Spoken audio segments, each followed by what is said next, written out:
News, सच जरूरी है।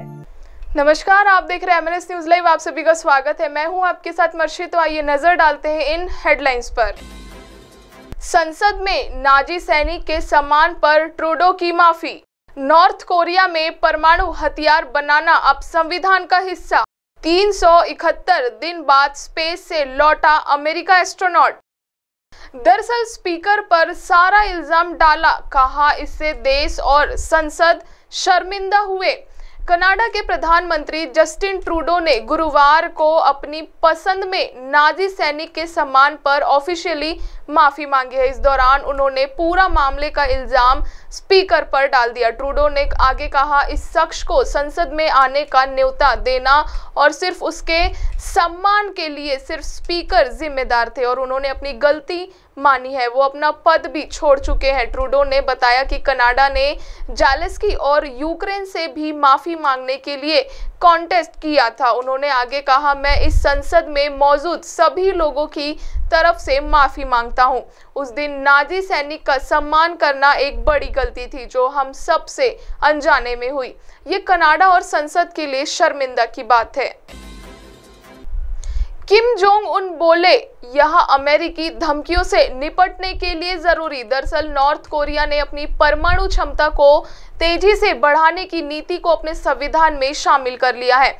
इसी के साथ ये नॉर्थ कोरिया के कानून का हिस्सा बन गई है। इसी के साथ तानाशाह किम जोंग ने अमेरिका के उक्कासवे को रोकने के लिए परमाणु हथियार के प्रोडक्शन को बढ़ाने की भी घोषणा की। नॉर्थ कोरिया की संसद और सुप्रीम कोर्ट ने 2 दिन की मीटिंग में सर्वसम्मति से ये प्रस्ताव पारित किया। स्टेट मीडिया KCNA के मुताबिक संविधान में ये संशोधन इसीलिए किया गया है ताकि नॉर्थ कोरिया ज्यादा से ज्यादा परमाणु हथियार बनाकर अपने अस्तित्व को सुरक्षित कर सके और जंग को रोक सके। किम जोंग ने संसद में कहा, देश की परमाणु शक्ति को मजबूत करने की पॉलिसी को कानून बना दिया गया है। किसी को भी इसका उल्लंघन करने की इजाजत नहीं होगी। तानाशाह किम ने परमाणु हथियारों के उत्पादन को तेजी से बढ़ाने और इसे अलग अलग सर्विसेज में तैनात करने का आदेश दिया। उन्होंने आगे कहा, अमेरिका सैन्य उकासवे की सारी हदें पार कर चुका है। वो लगातार क्षेत्र में मिलिट्री ड्रिल्स और अपने हथियारों की तैनाती कर रहा है। किम ने अपने अधिकारियों से अमेरिका के खिलाफ खड़े देशों के साथ एकजुटता बढ़ाने को कहा है। नासा ने 180 दिन के लिए भेजा था, लेकिन स्पेसक्राफ्ट में खराबी की वजह से लेट हुआ। दरअसल स्पेस पर 371 दिन बीतने के बाद अमेरिकी एस्ट्रोनॉट फ्रैंक रूबियो वापस धरती पर लौटा है। उन्हें कजाकिस्तान के एक दूरदराज इलाके में सोयुज कैप्सूल से उतारा गया है।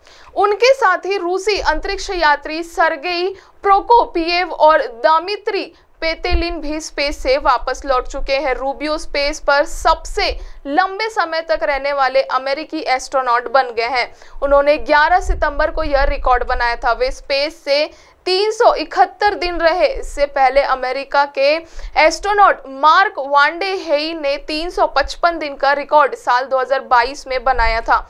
हालांकि अब तक स्पेस पर सबसे ज्यादा समय बिताने का रिकॉर्ड रूसी एस्ट्रोनॉट क्लेरी पोलियाकोव के नाम है, जिन्होंने 437 दिन बिताए थे। फ्रैंक रूबियो को 180 दिन के लिए स्पेस मिशन पर भेजा गया था, लेकिन उनका स्पेसक्राफ्ट एक कबाड़ से टकरा गया। इससे यान का कूलिंग सिस्टम खराब हो गया। इसी वजह से अमेरिकी एस्ट्रोनॉट को ज्यादा दिनों तक रुकना पड़ा।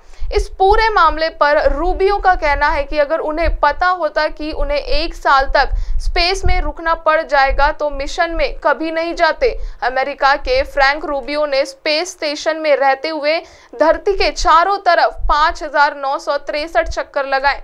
इस बीच उन्होंने 15,74,12,306 मील की यात्रा की। यदि चंद्रमा की यात्रा से इसकी तुलना की जाए तो इतनी दूरी में कम से कम 328 बार धरती से चंद्रमा पर जाकर लौटा जा सकता है। फ्रैंक रूबियो अमेरिका की तरफ से स्पेस पर सबसे ज्यादा दिनों तक रहने वाले एस्ट्रोनॉट बन गए हैं, लेकिन ओवरऑल उनका नंबर तीसरा है। सबसे पहले नंबर 1 पर रूसी अंतरिक्ष यात्री वैलेरी पोलियाकोव है, वे 437 दिन तक स्पेस में रहे थे। उन्होंने 7000 बार धरती के चक्कर लगाए थे। अब आप हमारे चैनल को आपके मोबाइल पर भी देख सकते हैं। मोबाइल में देखने के लिए प्ले स्टोर से MNS news TV app download करें। इंस्टा, ट्विटर, फेसबुक और अन्य सोशल मीडिया प्लेटफॉर्म पर हमारा चैनल उपलब्ध है।